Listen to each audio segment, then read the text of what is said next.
Ассалаумағалейкум достар, арнаның барша көрермендері. Ассалаумағалейкум балық сүйер қауым. Бүгін 2 сәуір 2025 жылдың. Қазақ сәуір болмай тәуір болмас деп жатамыз.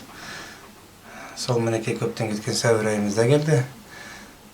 Біздің енді мына орталық Қазақстан балықшылары үшін қазір енді айтқанда өләрі деп айтсақ та болады. Себебі біздің көптеген өзен көлдеріміздің бетінде дерлік әлі мұз тұр. Барлығы емес, енді әрине, бірақ көптеген өзен көлдердің бетінде әлі тұр мұз. Сол себептен қазір енді көктемнің уақыты өздеріңіз білесіздер, мұзға шығу өте қауіпті. Ал судың бетінде мұз тұрғаннан кейін әлі жаздық құрал жабдықпен балық алу мүмкін емес. Дей тұрғанмен енді шамалы қалды. Шамалы шыдасақ жаздық қармақпен балық алатын күнге де жетерміз. Бірақ алдымызда 15 сәуірден 5 мамырға шейін жыртқыш балықтарға біздерге жаңағы тыйым салынады, мынау уылдырық шашуына байланысты балық аулауға. Одан кейін жаңағы 15 мамырдан қателеспесем 15 я 20 маусымға шейін жаңағы балықтың уылдырық шашуына байланысты шектеулер болады. Осы арада, осы мезгілді пайдаланып сіздерге бүгін ұсынатын тақырыбымыз жандама майысқақ, яғни айтқанда боковой кивок. Өкінішке орай біздің көптеген балық аулауға қатысты құрал саймандарымыздың атаулары әлі күнге дерлік қазақ тіліне нақты аударылмады. Біздің енді ол тіл мамандарына алтын құлақтарына алтын сырға деп айтсақ та болады. Біз енді балықшы қауым өзіміз көптеген мынау чаттарда келісіп кейбір нәрселерді өзіміз балама ретінде атауын қолданып жүрміз. Ол енді қазір менің мынау жандама майысқақ дегенім осына боковой кивокқа келмейтін болса, немесе сіздер баламасын, я болмаса жаңа нақты атауын білетін болсаңыздар, төменге сілтеме жаңағы пікір қалдырып белсенділік танытыңыздар. Сонымен маған бүгін мынандай мінекей сәлемдеме келді, яғни посылка. Мен өзімнің жаңалығымен сіздерге енді бөлісе отырайын. Өзі кеше ғана келді, әлі ашылған жоқ. Мінекей көріп тұрғандарыңыздың соны қазір сізбен біз бірге тамашалайтын боламыз. Осы мынау жандама майысқаққа арнап алған қармақ, яғни боковой кивокқа. Соны мінекей көрейік, ал енді ашып қазір.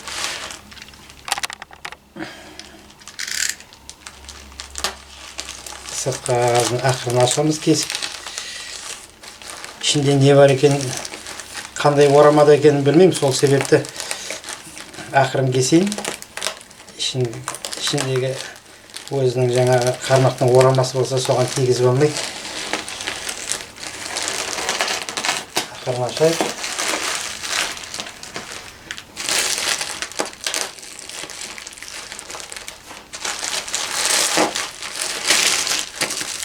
Ішінде мынандай сытырлақ қағазға оралған екен ішінен.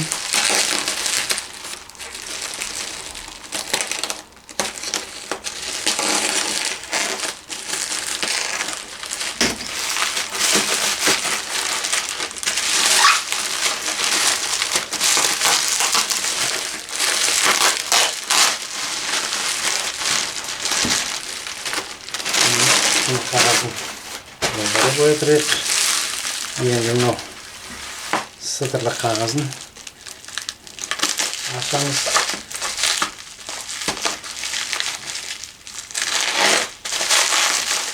Бұндай сатушы жақсы ораған екен.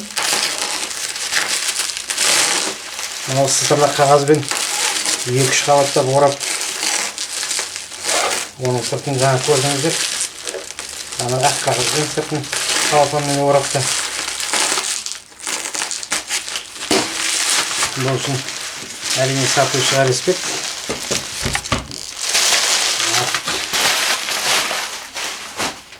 қағаздарын алайық. Мынау не?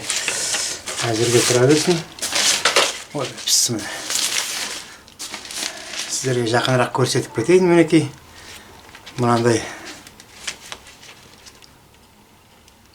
атауы осындай. Бұл енді ешқандай жарнама емес, жолдастар, достар.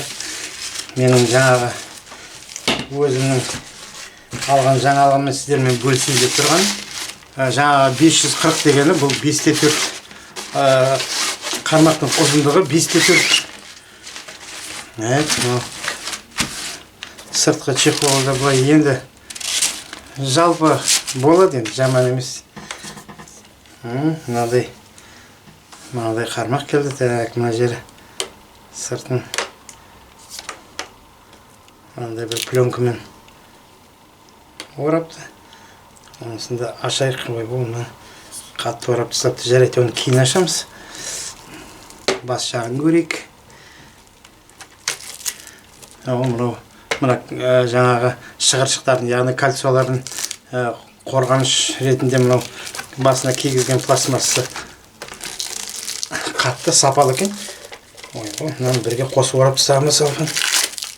Мына сыртын бірге қосып орап тастаған екен. Қармағымызға зиян келтіріп алмай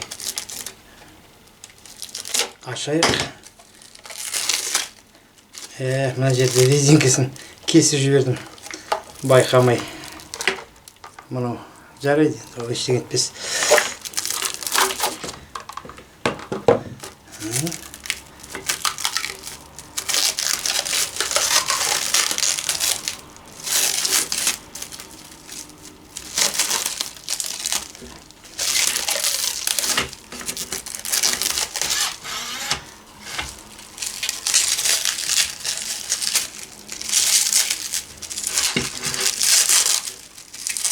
Шығыршықтары бәрі керемет сияқты. Мақтау орап тастаған екен, достар.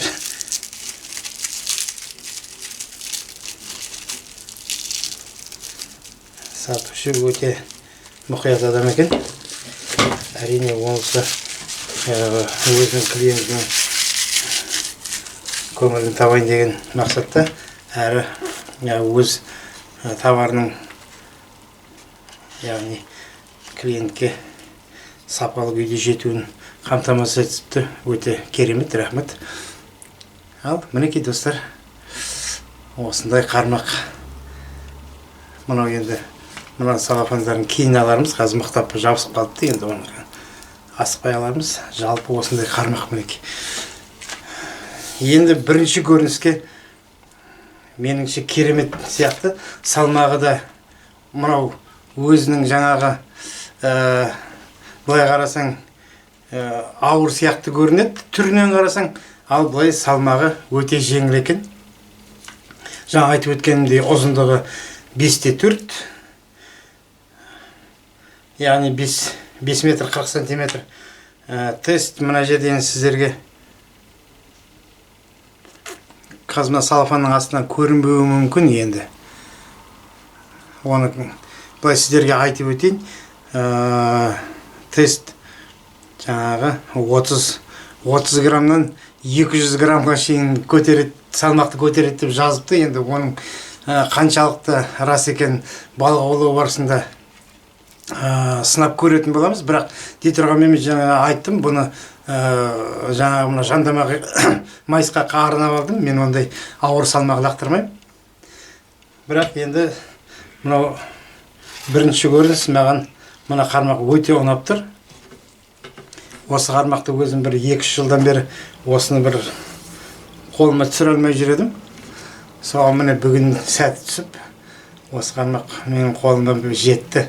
Өте қуаныштымын. Мінекей басының мына тюльпаны маған мына жандама майысқақ, яғни боковой кивокқа қолдануға өте қолайлы. Көріп тұрғандарыңыздай, мына тюльпанның мына қорғаныш ретінде қойылған сымдары арасы кең, маған боковой кивокқа өте қолайлы болады.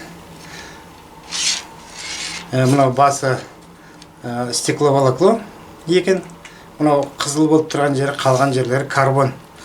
Енді сапасын алдағы уақытта бұйырса балық аулау барысында бірге тамашалайтын боламыз. Мінекей достар, менің осындай қармағым. Жаңа айттым, маған өзіме өте ұнады енді. Тек бір өкініштісі, жаңа анау ашу барысында мына жерін кесіп жібердім. Ештеңе етпес. Мынандай екінші резеңкесі бар.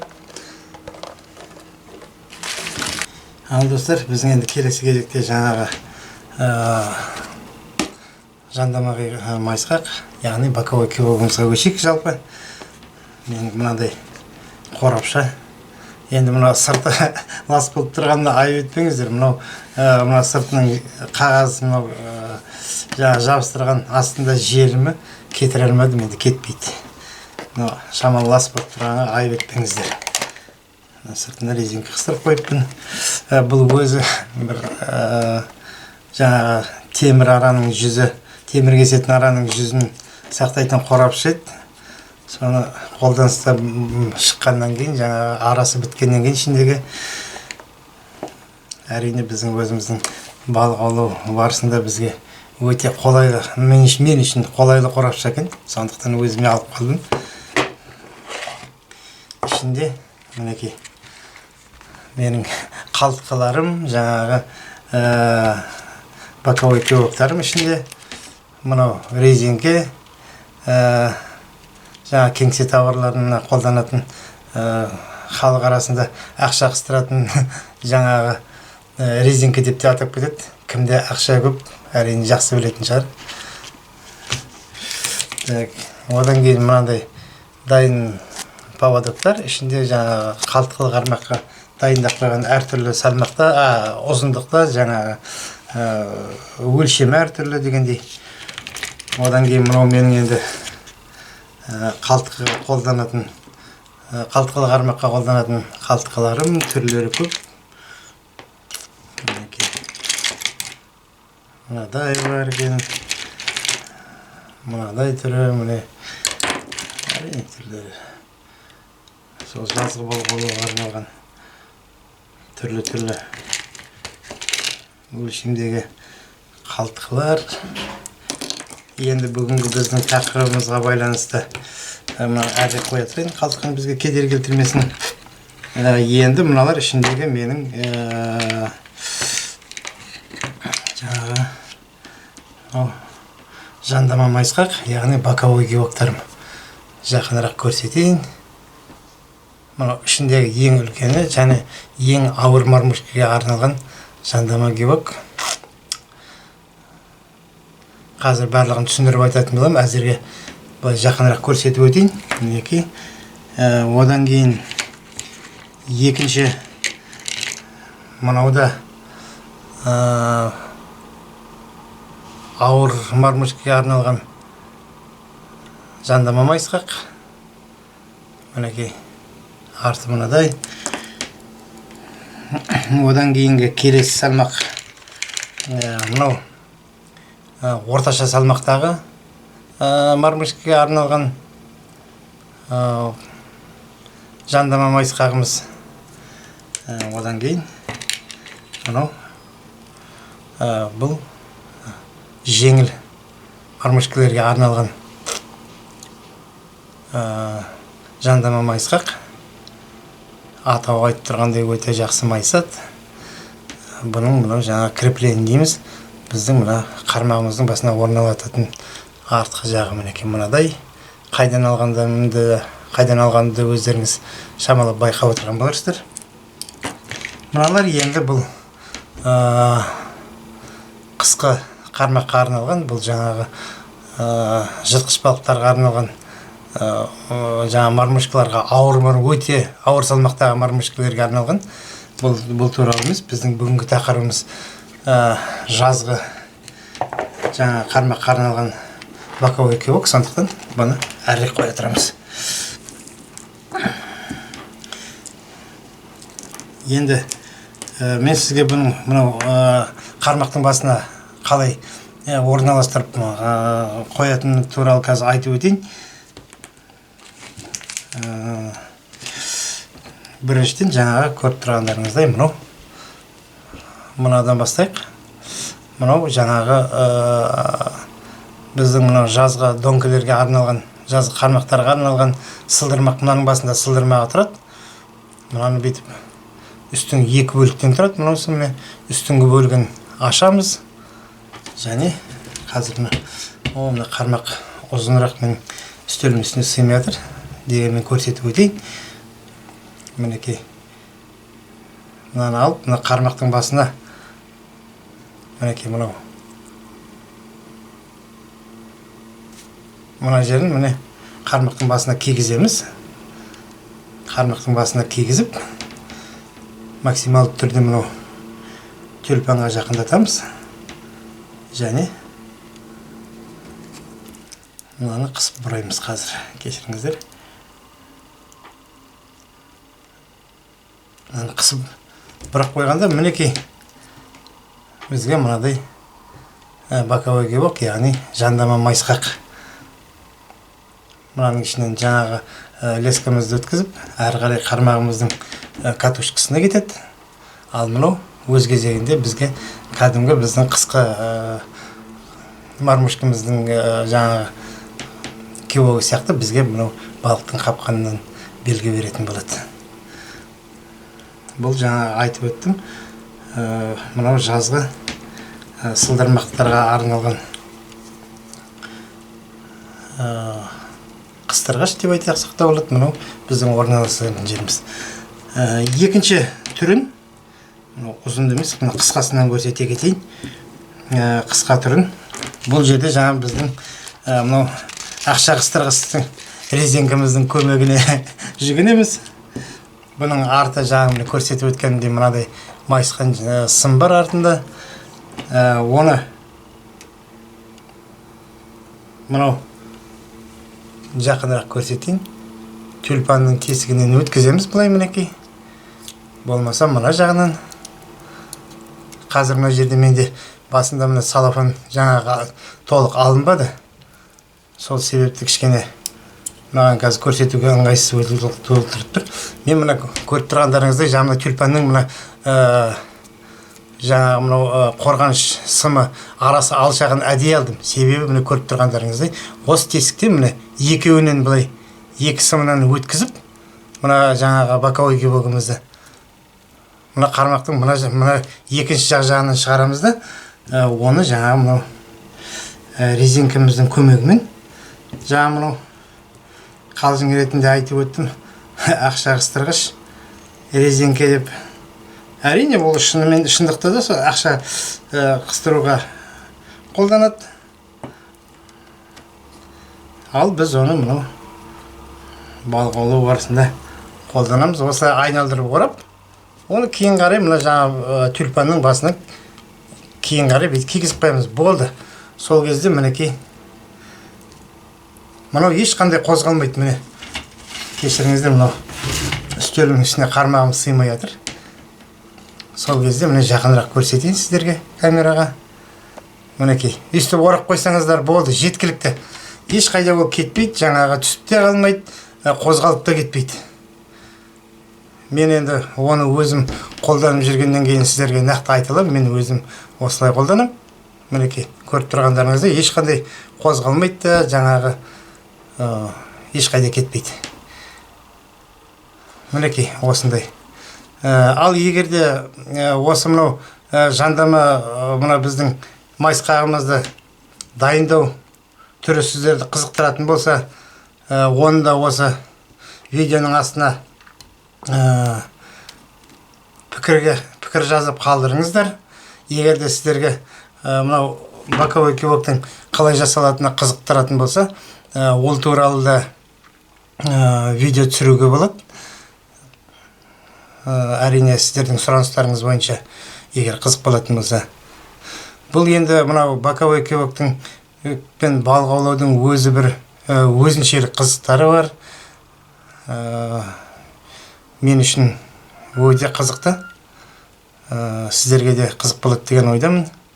Қолданыңыздар, аулап көріңіздер.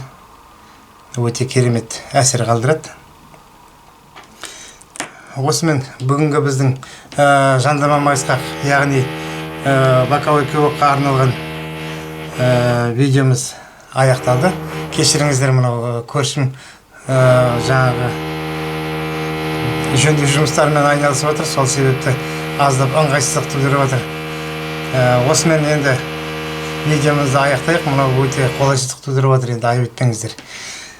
Бүгінгі видео ұнап көңілдеріңізден шығып жатса, әрине әдеттегідей бас бармақты жоғары қарай қойыңыздар. Каналға, арнаға тіркеліп пікір қалдырыңыздар. Келесі кездескенше қош сау болыңыздар.